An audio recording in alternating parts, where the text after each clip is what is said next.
All right, happy Monday. It's time for the Music Matrix. Oh my God, I can't believe it's Monday again. We always start the Music Matrix with a music video, and today we're going to start with Luxury and his band.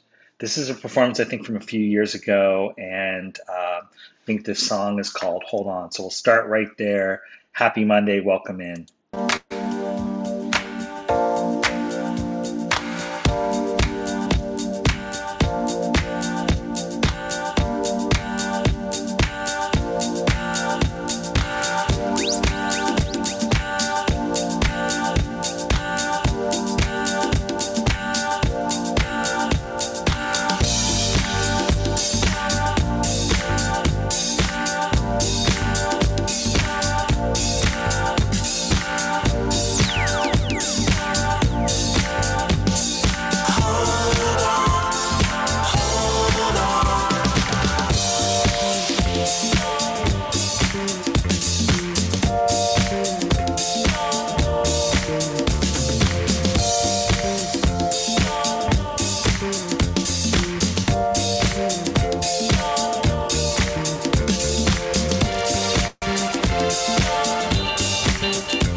Okay, hopefully you can hear me. I'm going to change my audio back because we were just playing stereo audio.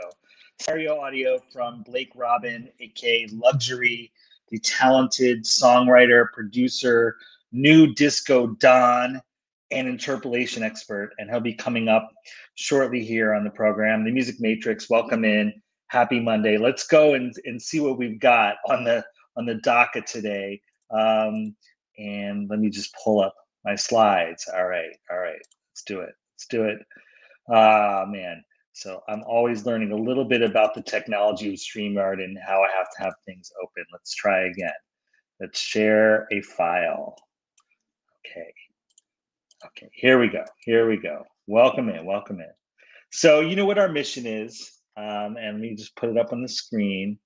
Our mission is to present weekly developments in the music industry, covering both business. There's some things in business in terms of streaming rates today, technology. We're going to talk a little bit about Spotify, culture. Do you know what the most streamed artist of the year is? I was surprised to find this out. So, but that's cool. What does it mean to you, right? So we're trying to uncover what it all means and how all of this news can help you evolve your own career. So actually, if you are a musician, a producer, or you're working with an artist, drop the artist name in the chat. I'm trying to figure out how to get links to show up here on Twitch, but just put your artist name in the chat. We really want to learn about you and make this interactive today, okay? And always make it interactive. What are the topics we cover? Well, today, I know all the bolded topics are going to be covered. Like we have a lot, so we can't do it all every hour. We're here 10 to 11 Pacific time on Mondays, 1 to 2 p.m. Eastern time.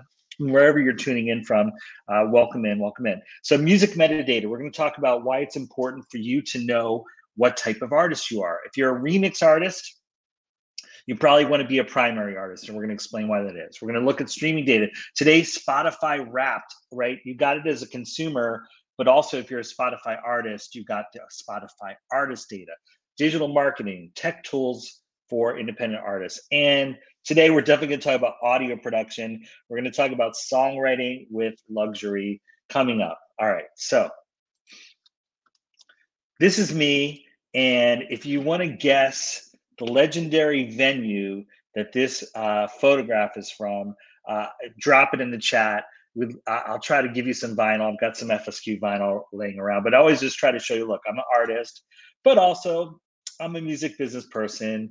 And this weekend, spent so much time digging in on what does Spotify Wrapped for Artists mean, right? Spotify for Wrapped for Artists, it's like the annual report of how you did as an artist in terms of streaming numbers on uh, Spotify, right? So, it's a marketing hook, right? Like if you can tell people that your streams, your songs reached over 1 million streams, that's a great marketing hook. It has nothing to do with what you're getting paid as an artist on Spotify, but it's just more of a marketing thing. And so, I'm also a music business guy, and I spent my weekend working on that. So, we're going to get into that a little bit. We always want to talk to Spotify, Apple Music, Amazon, YouTube. I have been desperately trying to get someone from Spotify on the show. If there are guests that you think we should have on, just email us at fsqofficial@gmail.com. And don't forget, hit us in the Twitch chat. Let us know you're here. We need that hashtag POL. That means proof of life. We want to know that you're with us, okay? So just make sure that you make yourself known and make this interactive. Okay, what do we have coming up? Okay, like I said, understanding Spotify Wrapped for Artists. Who is the most streamed artist on Spotify? And streaming rates are going up. It's not much, right?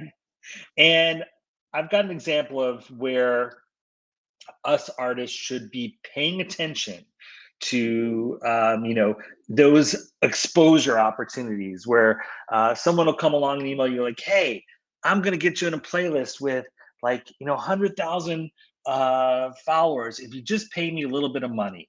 Watch out for these scams. And one of the scams was perpetrated by a New York Times reporter, a former New York Times reporter. And so we're going to dig into that. And again, I said I've got Luxury coming up. So I'm very excited about that. Okay. Now, one of the things that we always do in the opening spotlight is we play a music video. Today, we played a live performance of luxury from Carson Daly's Last Call show, which was pretty cool. Like it gets me excited for me and myself as an artist wanting to perform live again and doing live music, live new disco music, live funk music. Like it got me really excited. But I didn't think it was fair to Blake Robin, aka Luxury, to do what we normally do with the opening spotlight. We normally take a music video, we take an artist, and we dig into their numbers and try to understand the trends. I didn't think that was fair because one of the things I noticed on Luxury's Instagram, which is on the right hand side of the page, is like nowhere did I see Blake Robin, aka Luxury, share his Spotify rap for artists. So it's like I think that digging into people's streaming analytics, especially when they're personally here, is a little bit strange. So we're skipping that for the open spotlight today, but you do see that Blake is a big TikTok star. He's got 212,000 followers on TikTok. And what I would say is that, you know, there's like millions of views on those TikToks. So it's not even really about the followers and the like. It's just an interesting thing to look at. So what we're gonna do is we're gonna I'm gonna eat my own dog food or drink my own Kool-Aid and talk to you kind of about what does it mean to get these Spotify wrapped for artists. What does it mean to get this data? And let me know that you can still hear me. I sometimes understand that the Wi-Fi at this time of the morning wants to go berserk. I don't know what it is. Anyway, I'm still here with you. So FSQ is my group, right? We're a 6-person production team, and we got our Spotify Wrap for Artists data. One of the things that you can look at right away, I think that's interesting, is what is the number of streams to listeners, right? So right here we see we have 96,000 streams for the year, but only 41,000 listeners. What that basically means is that for every listener, they listen to 2.2, 2.3 songs. That's really good.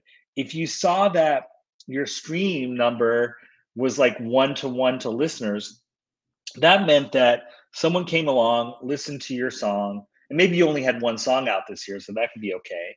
But you want the number to be, the ratio to be a little bit higher, right? So like I'd like to see, maybe a listener listening to 3 FSQ songs, but I'm okay with there being about 1 listener for every 2.3 songs. And I'm doing that by dividing the number of listeners to streams, right? And we can always share all kinds of data, right? TrackSource, which is a music retailer in the dance music world, they give you a little, hey, you were on these charts. So there's always some kind of data that you can dig into, right? And one of the things I would mention is like doing that annual review that Spotify does. You could go do the same thing on Apple Music for Artists. You could just put in year to date, right? So you're going to get an annual review. See, if you look up on the upper,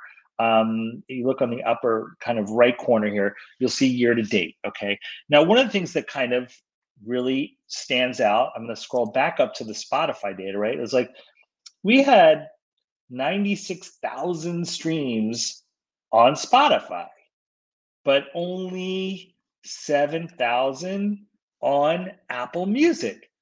Does anyone want to take a guess why there's a difference there? Anyone? Bueller? All right, I'm going to get into that in a minute. But there's some other data that in Apple Music for Artists that you want to really take a look at. Like, for instance, you can see how many people actually bought music because iTunes still exists as a platform. You can also see Shazam. So 1,000 people went with their phone when FSQ is playing somewhere in the globe and Shazam. That's pretty cool.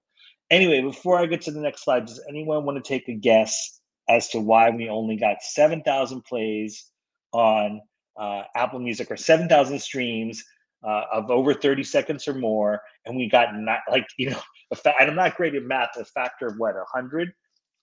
We got 96,000 streams on Spotify. Anyone want to take a guess at this discrepancy? Okay, well, look, this is what I'm always saying here. Okay, this is what I'm always saying to you, dance music producers, artists, is look, do not accept being a remix artist. You're not a featured artist. You're not a remix artist. You're a primary artist. And why this is really important is that Apple Music does not count streams for you if you're not that primary artist, right? So if you're producing remixes and you're doing a remix agreement with another artist, make sure that they enter you as a co-primary artist on the track, because it affects your stream counts crazily. It's maddening to think that. Now, part of this discrepancy between Apple Music and Spotify for FSQ is that Spotify has a bigger share of the market in terms of streaming as far as subscribers and listeners.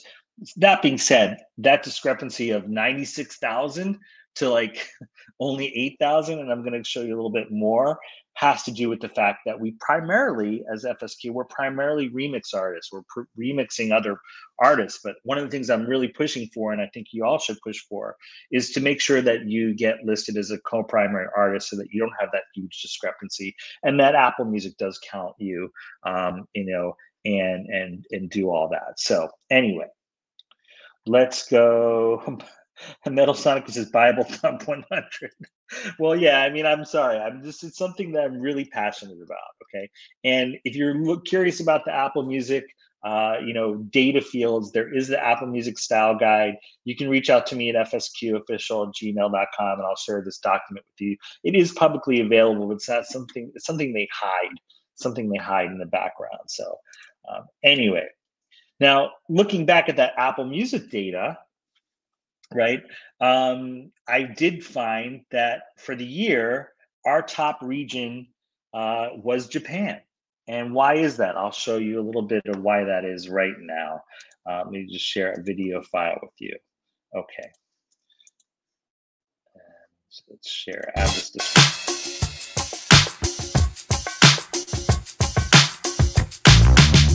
Repeat tonight.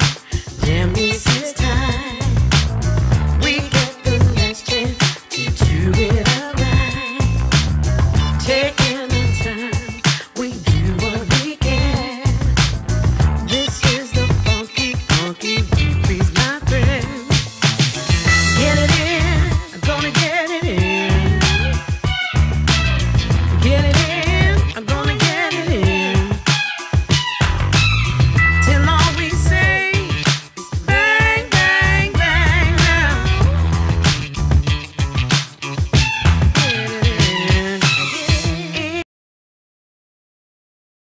Okay, so yes, you guessed it, like physical product in Japan led to people streaming FSQ music in Japan. And that's really cool to be able to see that.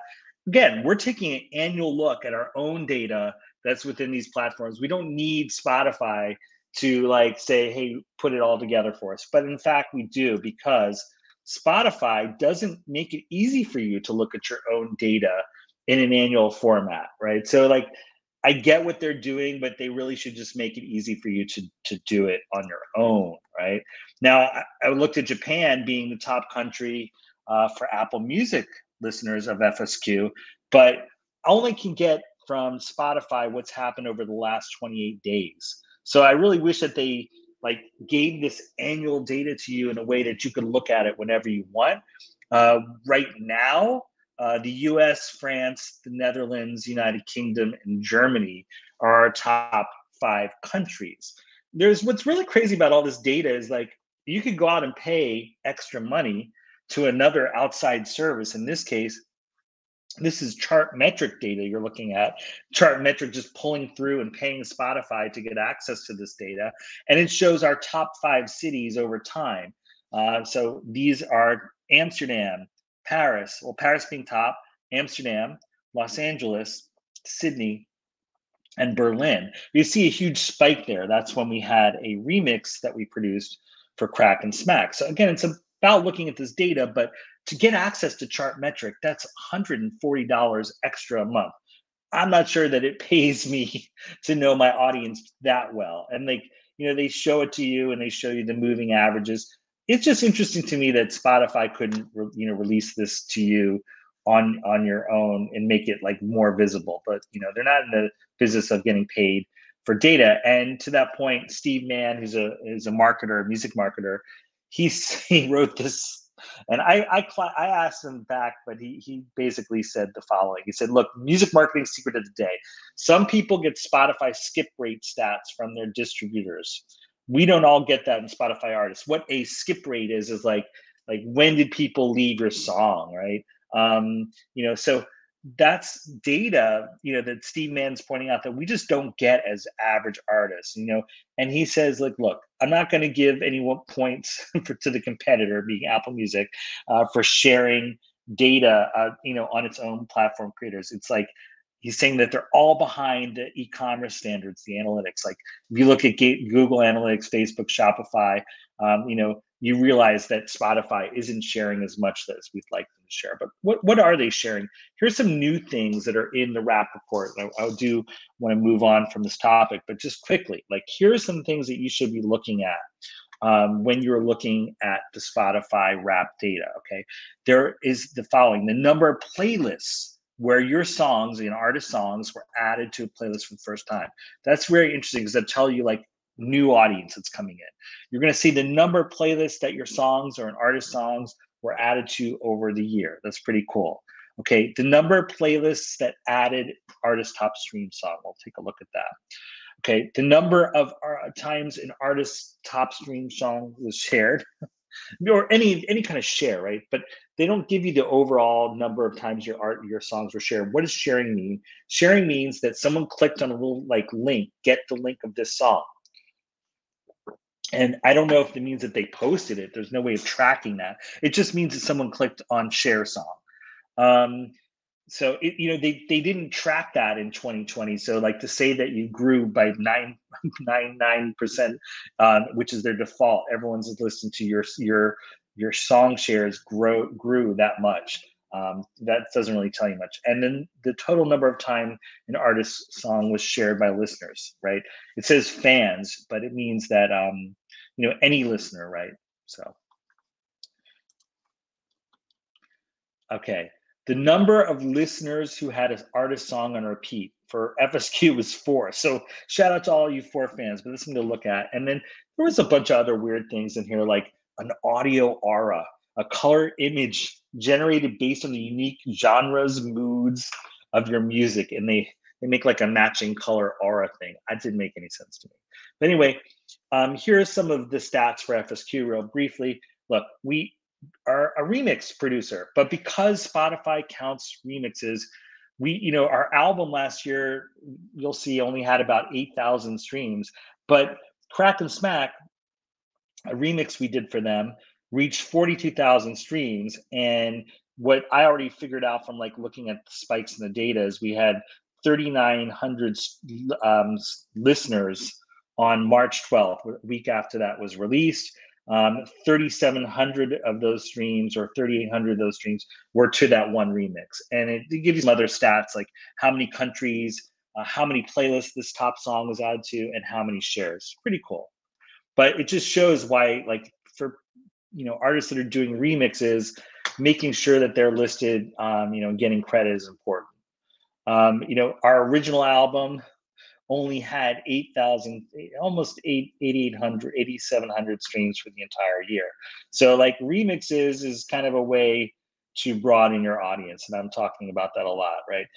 These two stats were interesting in that, okay, for the first time, your music was added to playlists 4,000 times, but yet you were added to 52 or 5,300 playlists. So there's kind of a discrepancy of like, are these returning fans or are these new fans? There's about 4,000 new fans and about 5,300 total playlists added. One of the things I want to show you here is that they do give you the percentage of share increase. That's irrelevant because they never even tracked that before. And then they give you the percentage of followers, new followers. Well, I did something this year. I went out and used a company called Rise.la. They say that they are authentic. What they're basically doing is they're creating advertising campaigns that allow people to click to follow you as an artist.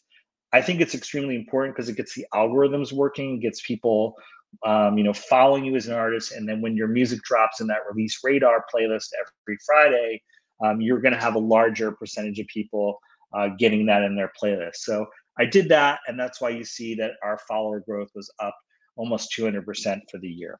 Okay, so I'm going to stop there before we get into the music business news, because it's time.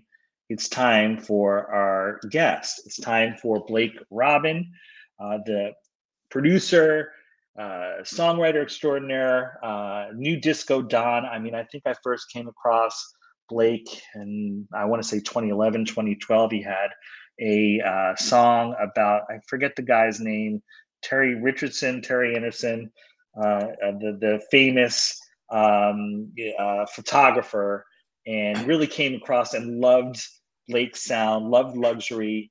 And in this kind of realm of like consistently, because we have a weekly radio show, FSQ, on the Face Radio, where we play luxury tunes.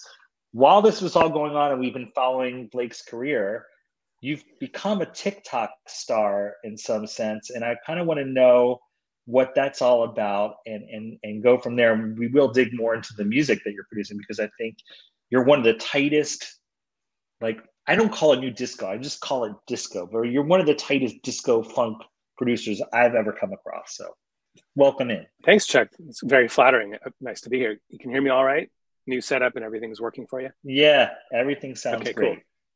Cool. Well, thanks for that intro. And yeah, it's been since lockdown, obviously we all had to shift a little bit. And when DJing revenue went away, it was, kind of a cliche to turn to TikTok. I mean, just to pass the time. But then it turned into what it is now, which has been a really fun kind of, as you know, as a musician, you're first and foremost a music fan, right? So you start out just listening to music and then loving it. And then you find your way into, maybe some people start by DJing, some people start by making it.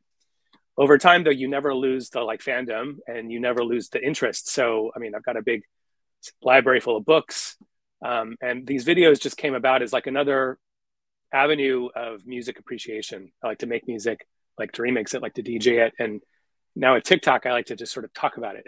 And it's talk about it, but it's also, I know I'm educating people, but I'm educating myself too, because every video starts with, doesn't this sound like that? And then I research and I learn more. So everything I've ever made, it's not like the funny thing to me is, I think there's a myth with anything made, that anything that you ever see, somebody created it out of whole cloth, but there's always a process. And for me, I'm learning constantly as I make these videos. So that's been part of the fun. Well, I think we need to define the term, right? Because the videos are really specifically focused on what is interpolation. And I think for our audience, some of us need education on what interpolation is versus sampling, and sure, and what you're uncovering. Well, that's a great place to start. It actually began with a video. It's pinned to the top of my profile. It's the one with a red background. It started with me thinking, okay, what are all the ways that if you like a song, you can do something engaged with it, right? So I have this chart. It's funny because I kind of never ended up doing anything else on the chart other than interpolation. But it originally says you can sample it, you can remix it, you can interpolate it. And I'll define all these things in a minute. You can cover it, et cetera, et cetera. And there's one missing, by the way, which it's its own separate topic. But I've been obsessed recently. I read this book on dub. And so Jamaican rhythms and everything, they kind of don't fit into any one easy category.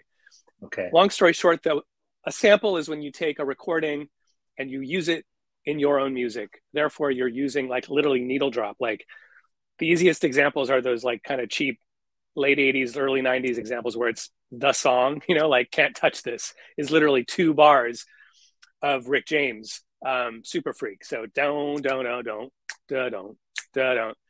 And then you rap on top of it and it's Can't Touch This. So that's a sample. And when you sample something, because you're using the recording, I was going to say not to get in the weeds, but this show seems to be about getting in the weeds. So it's 2 different licenses you need. You need the publishing, you need the master, right?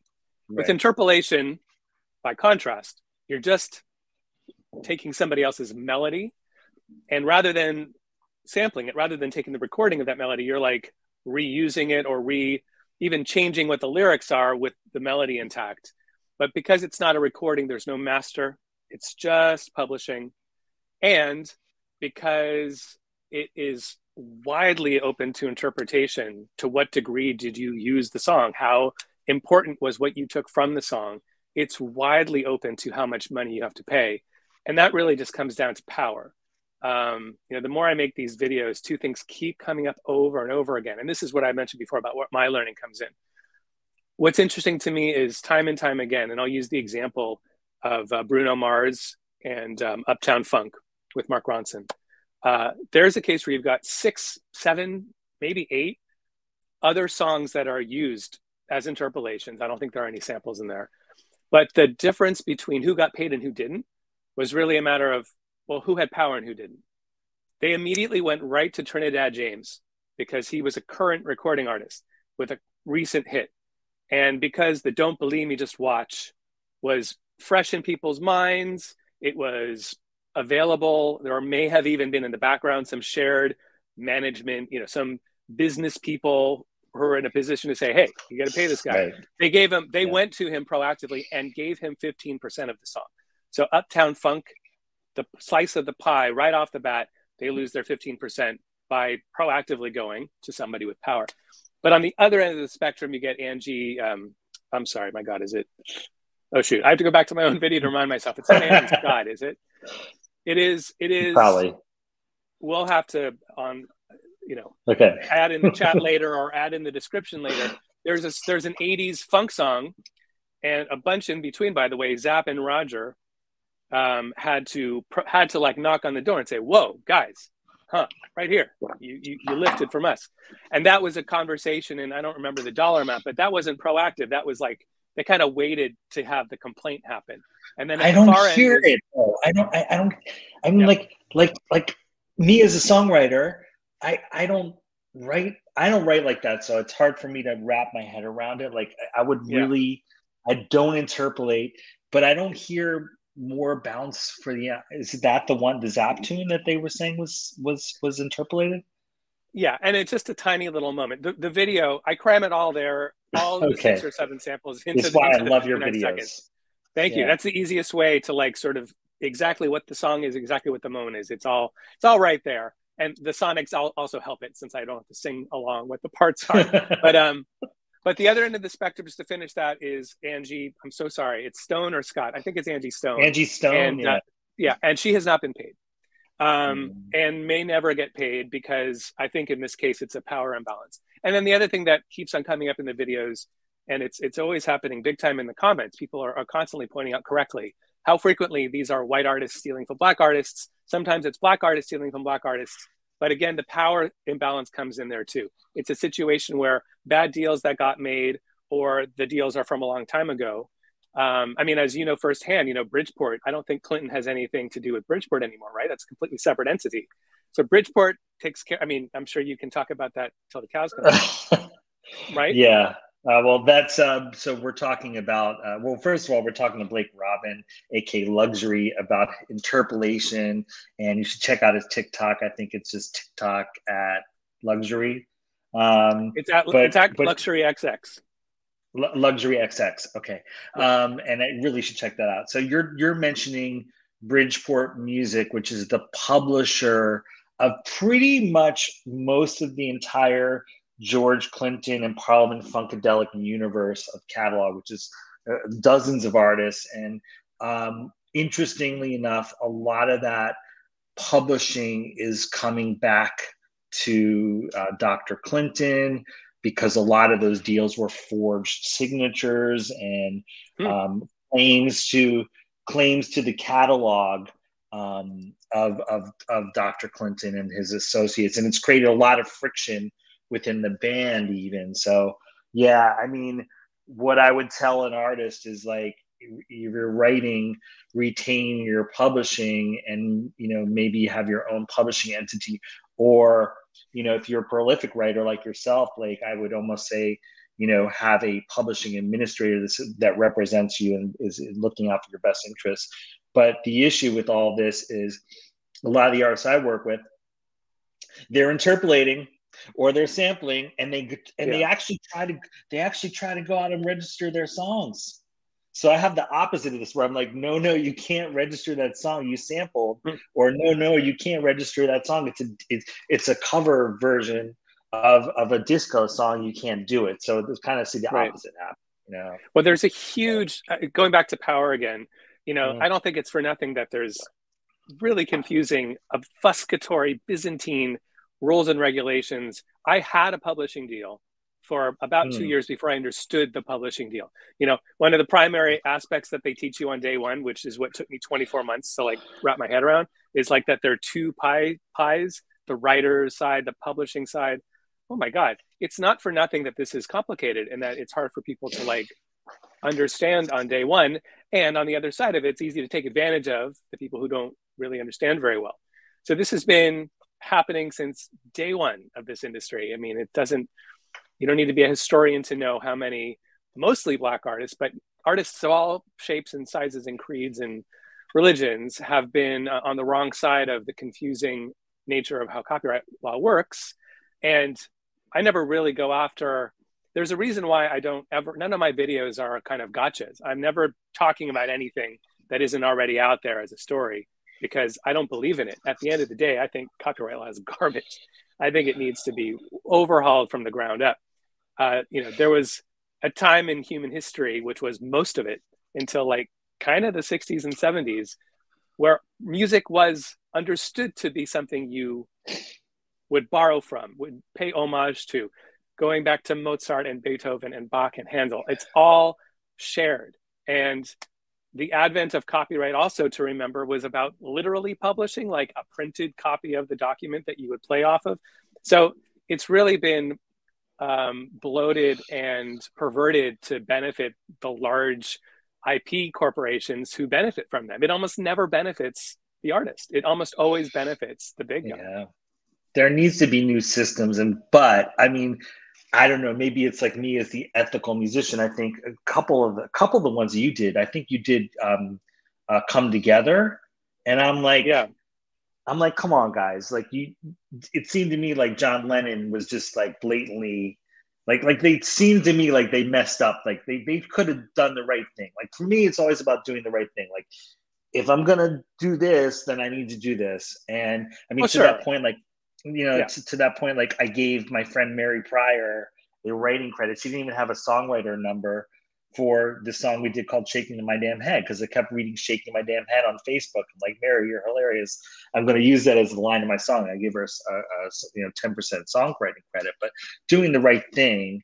And one that stands out to me, I wanted to get your take on. I don't know if you've done a video on, was like this Olivia Rodrigo case where yeah. like she retroactively gave credit, and I went back. I had to do the Blake Robin like listening, like really detailed, and I went back and I listened, like, wow, yeah, they really did lift that Paramore thing. And it seems to me, and my big question for you is like, how do you songwrite? Because it seems to me like to be lazy if you're like, oh, I'm gonna want to take this Paramore hook. And it's like music by assembly. It's like weird to me as a songwriter. What's your take on it and the Olivia I don't know, Rodrigo man. thing? I see there's a lot going on, obviously, here. First of all, I would make the distinction between what the current law is and what law should be. So, yes, to your point about come together, I talked about this in the video. The videos are so crammed together that it's understandable if a point goes by and you miss it. But yes, Lennon was like this. I think that Lennon wasn't thinking, I'm going to rip Chuck Berry off.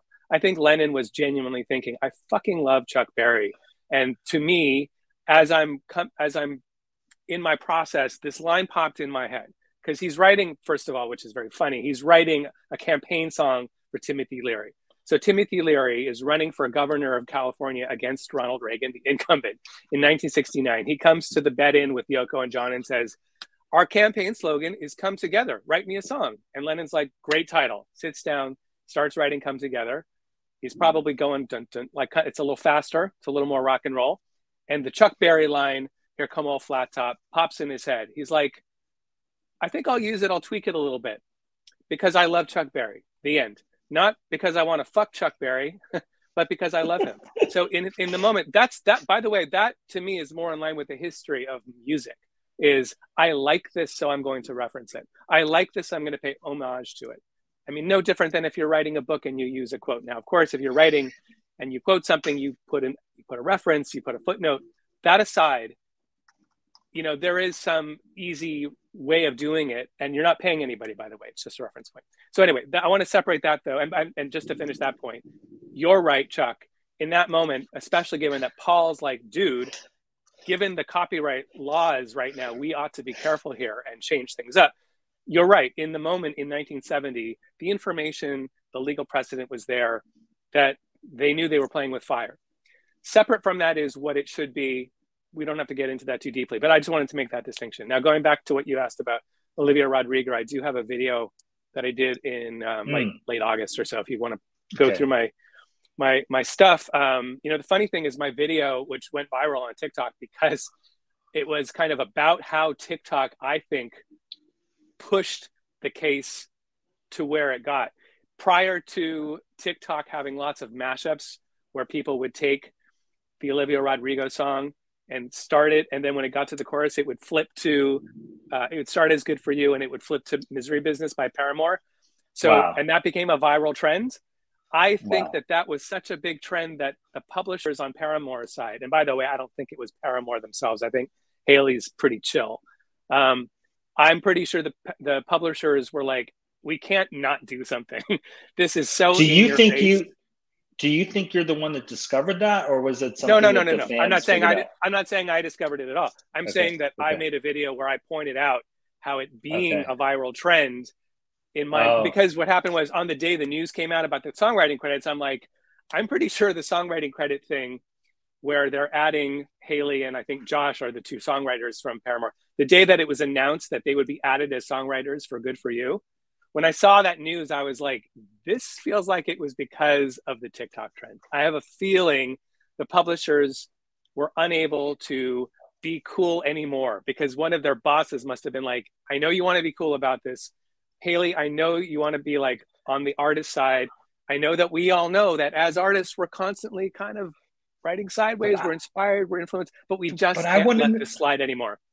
But I want to know who figured it out because I didn't hear it. I had to literally like go listen, like find the little section, the Paramore song. Like I want to figure out who that TikTok user was that figured it out. They have a good ear because I didn't hear it. I think, what's fun for me is that I'm constantly getting DMs from people going, I'm so glad you're doing this because I do this all the time and I annoy my husband or I annoy my kids. And it's people that don't necessarily have musicology degrees.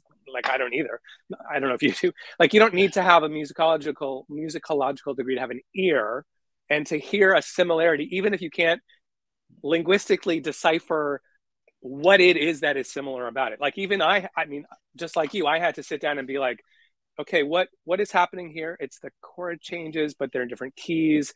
The melody, the rhythm, like I still have to break it down. But I think intuitively we all, or a lot of people can hear a similarity without knowing why it feels or sounds similar. So I think that's what happened on TikTok was maybe that first person was like, would it work if I did this? And they tried it and it did. Right. Now, if I think back like several years ago, God, man, it's been a while ago, you were like in the Wall Street Journal for something. I think for the edits, you got it. There it is. There, right? Yeah. So I had around 2013, I had a bunch of multi-track stems that a friend of mine had gifted me. And I started, at the time I was thinking, first of all, multi-track stems, for people that don't know, are the component parts of famous songs. So just the drums from Under Pressure, just the bass, just the guitar, just the vocals.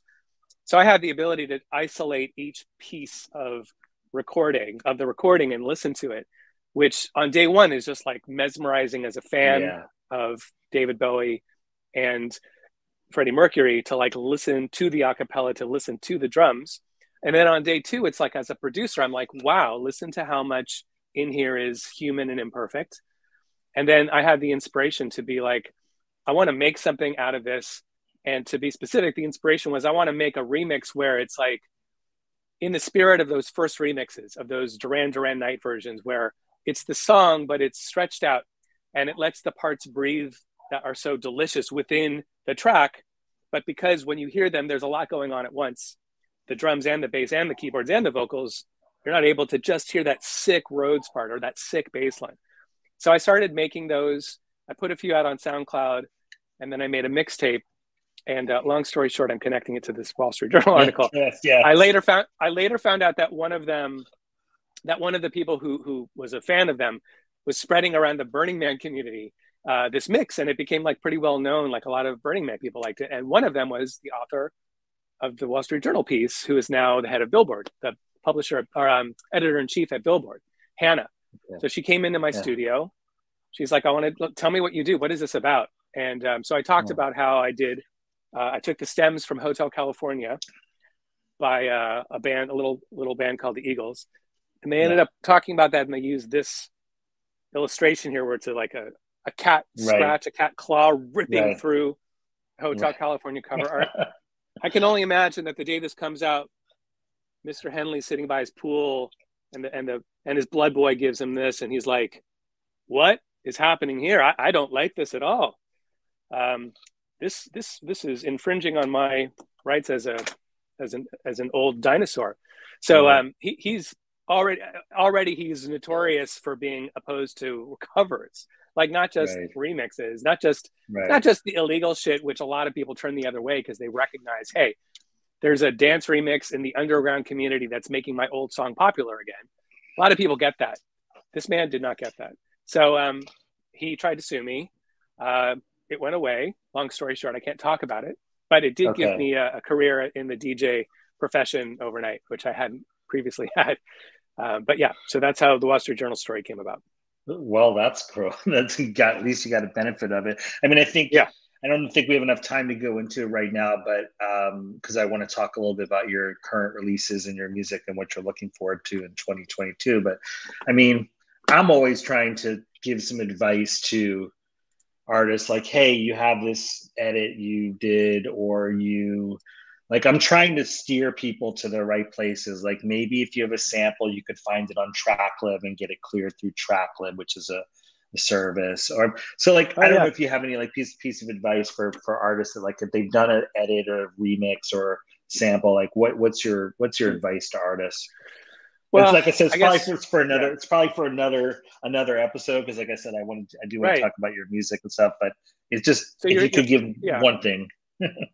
So you're asking if they've done something that uses copyrighted material, it's a little bit game over unless you have a machine behind you who can help you clear it. Maybe it's worth kind of poking around to see if you know anybody who might have a connection to the artist, but that's really tricky. It may not happen. You may get stuck in a a negotiation. But if it's really good, it doesn't hurt to reach out to I don't know why Defected pops to mind, but a big label that would have the resources to call a phone number, send a few emails, get it cleared. Otherwise, you're a little bit limited to the world of, Audius, SoundCloud, maybe a little Bandcamp here and there, but you're playing with fire a little bit. And, maybe it's something you play live, you DJ it out, but you never really release it and don't expect to make money for it, which is fine. Like that's not the worst outcome. What I was going to say though is I'm a huge fan of Splice. I actually just put my latest single is my first. I've been using Splice, with rhythms and beats and stuff, but it's the first time I've used Splice to kind of have, rather than I need something, I'm going to go on splice.com and find that I need a 16th note shaker or hi-hat. I can find that on Splice. That's how I've been using it. I did the opposite where I was like, I'm going to go on Splice and I'm just going to randomly listen and download stuff that sounds good to me. That's the first time I've ever done that and thrown it into a song and then just kind of did the bass line on top of that.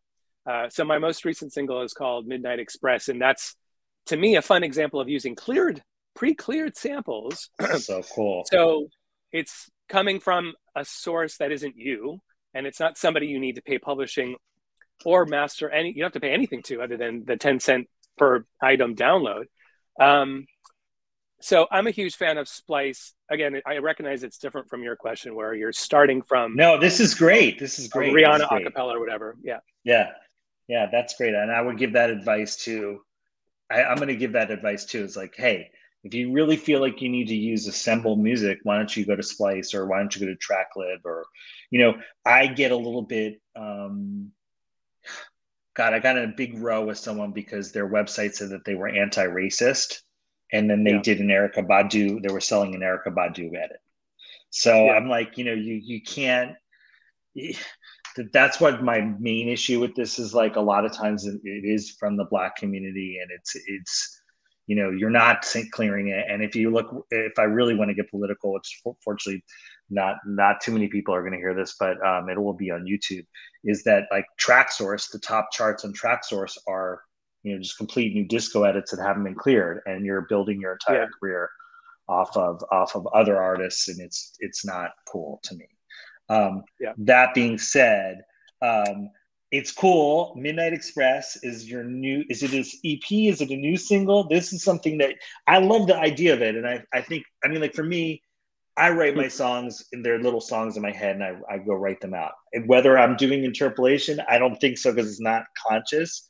So Right. that's how I'm writing. But I love the idea that this Midnight Express came from Spice. I really respect the people, the team over there. There is a George Clinton Spice pack.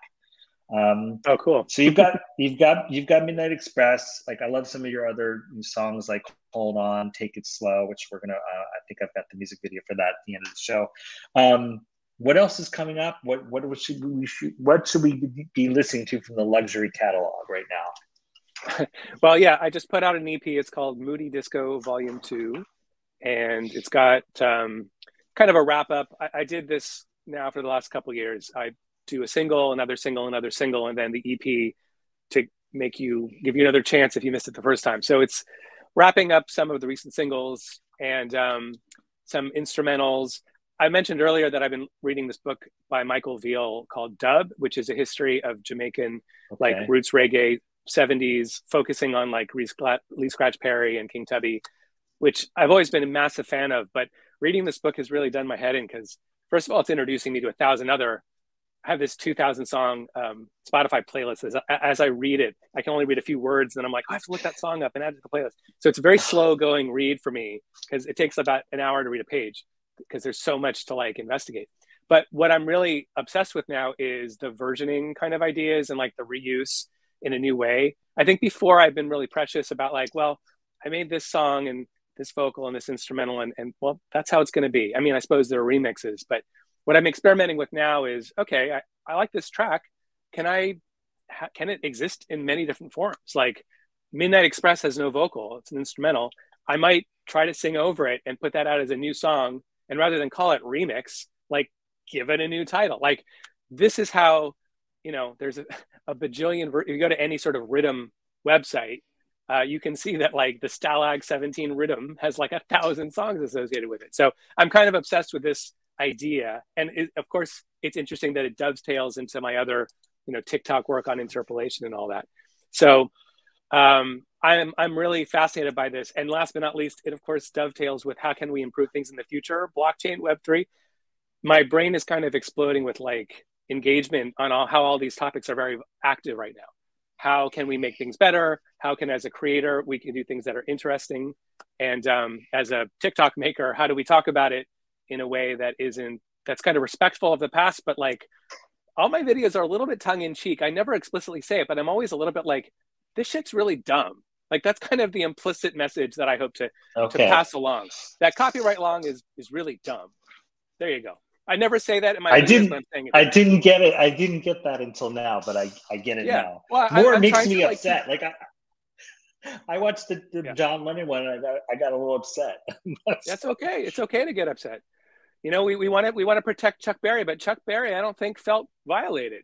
He ended up playing the song with him on stage, and I think Chuck Berry got what was violated extraordinarily by Morris Levy, but that's a little different. It's not the same thing. God, who's the vocalist who sings finally?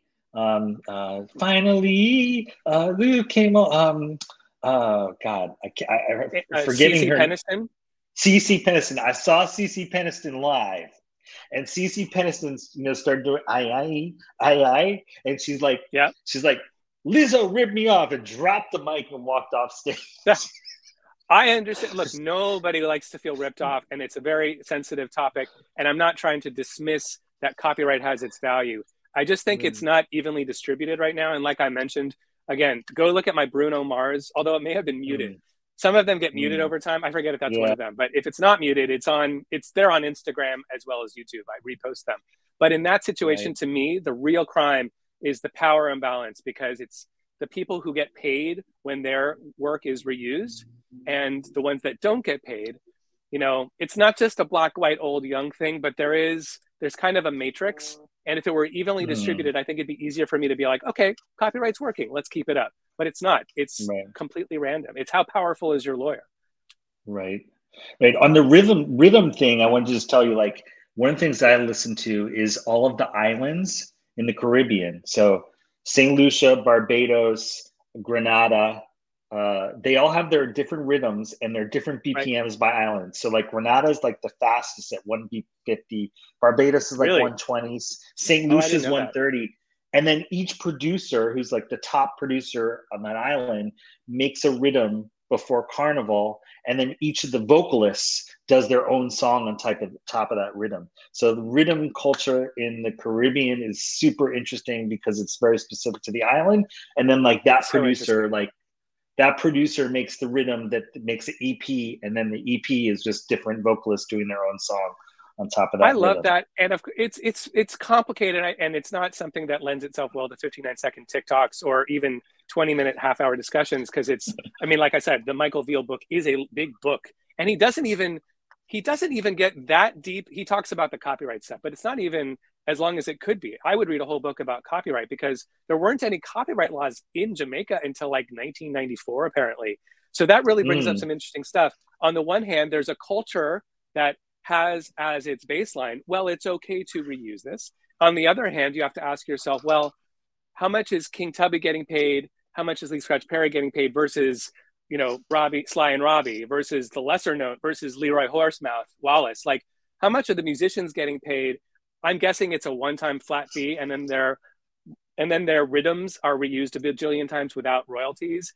I wonder if that hits Lee Scratch Perry as well. Is it just at the top level, at the label ownership, at the studio ownership? Like, there's clearly some unfairness happening there pre 1994. But was it improved in 1994? Did Leroy Horsemouth Wallace have the mansion on the hill that he deserves? Because his beats are in everything. Sly and Robbie are on everything. So, that's fascinating to me too. awesome. Well, Michael Veal, I guess the name is, and Yeah. Charles in the chat just said that it's this guy is a good friend, and he wrote a book Oh, that's on awesome.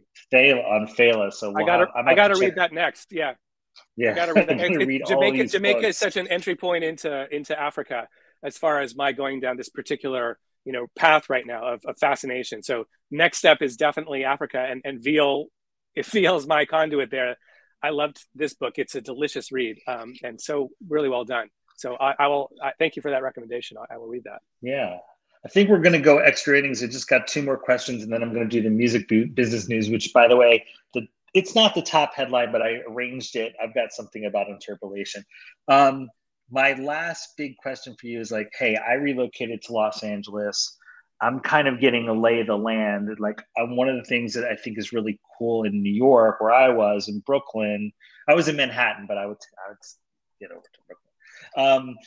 Was that there was like the culture mashup of like DJs and then like live funk and disco was very much there, right? Like you could go to a place like the Sultan Room and catch like 79.5 or a band called Simon Spine, or you could catch Underground System, which is a live kind of Afro funk band. You could catch all these live bands in the mix of DJing. And I'm just trying to get adjusted here in LA. I know you're in the area. What is where's live music and this kind of music in LA? And are you going to come back live and with that band that we saw in the beginning of the show? And how do you feel about live music going into 2022? Sure. I'm actually playing at the Terragram with Capiac and Deluxe on February Boy, I love 3rd. So Capiac. Capiac is that'll be the great.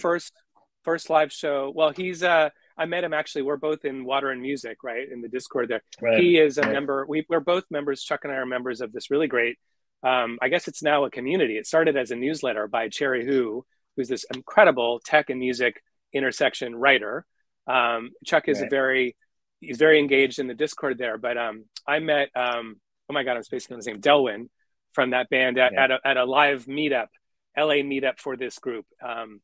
So anyway, just a shout out to Water and Music, really cool community that is turning into a DAO. I think they're airdropping some stream, like their new tokens coming up.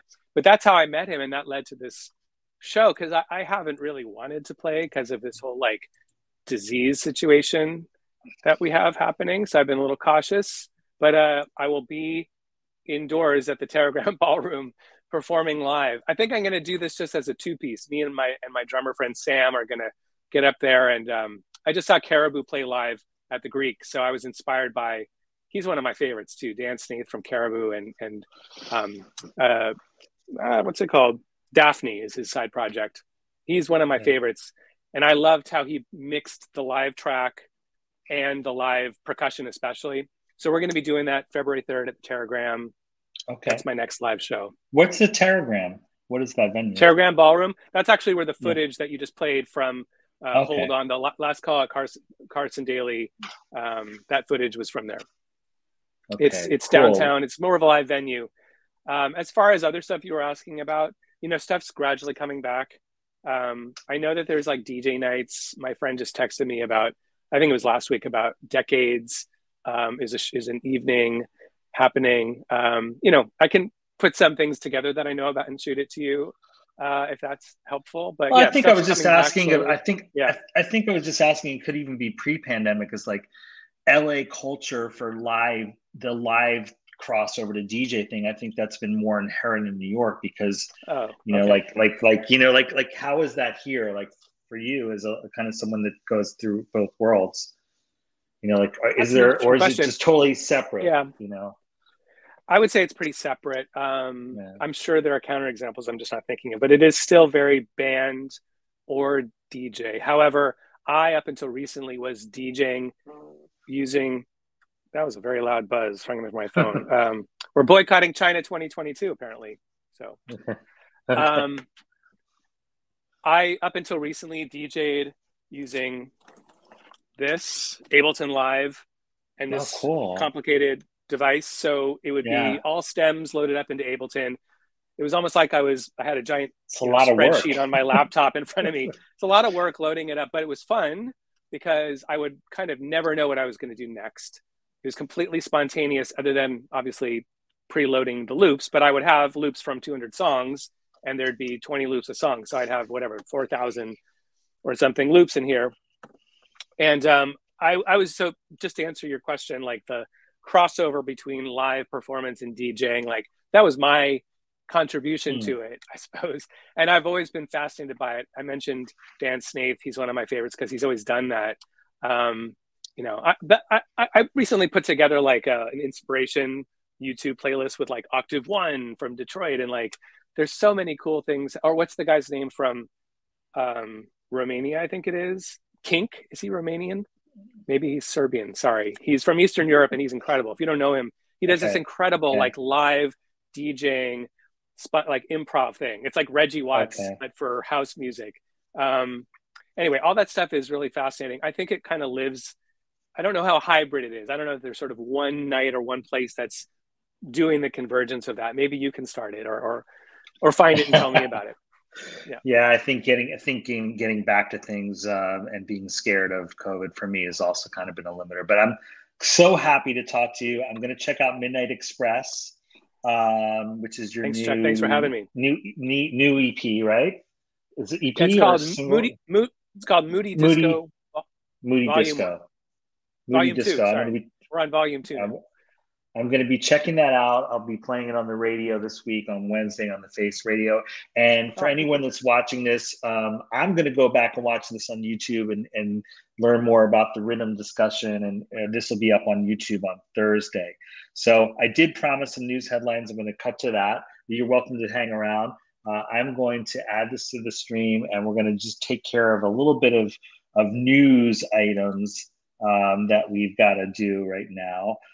So one of the things that I have up, I'll leave you up on the screen before I remove you, is like Polo G, who's a rapper. He did a Michael Jackson interpolation of Smooth Criminal, and he gets Michael Jackson a writing credit. They, of course, cleared it with the estate of Michael Jackson. but it gives Michael Jackson another songwriting credit for this 6th decade. So he actually gets his credit. That's cool. Yeah, right. So, and then I'll just leave you up on the screen because I'm sure you've got reactions to all this. So nobody guessed it. I don't know. I've never listened to Bad Bunny, but Bad Bunny is the most streamed artist for the year if you calculate Spotify and Apple Music. Who knew? I mean, I have never listened to Bad Bunny, maybe once or twice, but it's not in my wheelhouse. Now, one of the things that we were talking about in terms of copyright law is and streaming is that the UK is trying to pass a law that would make streaming rates equivalent of what music is paid for in radio and television. But I should note that in the US, if you play a song on the broadcast radio, there is no royalty paid for that, right? So if you're on interactive radio like a Pandora or iHeartRadio.com, yes, an artist is paid for that. And actually on the right-hand side of the page here, the Copyright Royalty Board, we're talking about copyright, they are raising the streaming rate from 0.26 cents to 0.28 cents for subscription services. And for those ones like Pandora that play in the background, I think it's going from 0.21 to 0.2 cents. So streaming rates are going up. But it's interesting to see that over in the UK, like they're trying to bring the payment of music up to the equivalent of television and radio, and they do pay radio royalties. So we'll talk about it in a future show, but I will show you how, if you're an American artist, you can go get your radio airplay royalties that you're due from, like if you get played on BBC Worldwide, BBC One or whatever, BBC Four. Sometimes FSQ will get BBC Six. So you're asking, Charles, about how about broadcast on GM and simultaneous live stream from the station. What does GM mean? The streaming rate is paid for, FM. So yeah, well, in the US, if you're broadcasting FM, you don't get a payment for the FM. You will get a payment for the online simulcast. It just depends. You will get that payment. But the problem is that's a bigger audience you would have gotten paid for. That's like, if you're getting played on K-Rock in LA, that's like, a 1 million, 2 million person audience that you would have gotten paid for versus like, maybe like there were like 10 people logged onto the stream. And that's the issue with that. Okay. I think I got one last one that I'm going to just leave here. I'm not going to play it before I play Blake's video, but did a former New York Times reporter exploit musicians for personal gain? This is over at Input Magazine. I asked you to go check this out. I didn't want to play the video of this guy, Ben Jordan. He's a musician, but he points out that this guy, Ian Urbina, who I've never heard of, he's a reporter. I've been hearing about him because he's got a bunch of collaborations with artists that I like that are on Spotify. I thought Ian Urbina was a musician. So this reporter was getting musicians to collaborate with him and then taking all the writer's credit. And it's a really wild piece, but you can find Ian Urbina and his entire catalog of music on Spotify. It just speaks to, to like scams that people will do. Like the email that came in the inbox said, hey, this is not a bot. This is not spam. My idea is to use music to empower storytelling. And he was like giving all these names, like I'm with New York Times. We're going to pitch this to Netflix. But he was getting musicians to give up music that they made. And then he was taking all the writing credit on for the publishing. So it's a wild story. There's a video. It's on Twitter. I was going to rebroadcast the video in its entirety. I don't think I should do that. I think what I should do is just show you this, and we'll put up the video. We're going to add the stream, share, like I'm always learning how to do this. And we're going to leave with Take It Slow. So I want you all to take it slow. It's only Monday. I appreciate Blake, Robin for being here, Luxury. Thanks, Chuck. Thanks, everybody. We're going to add this to the stream if I got it right. No, that's not the one. Add the stream, this one. There we go. Okay. And we're going to just put it on.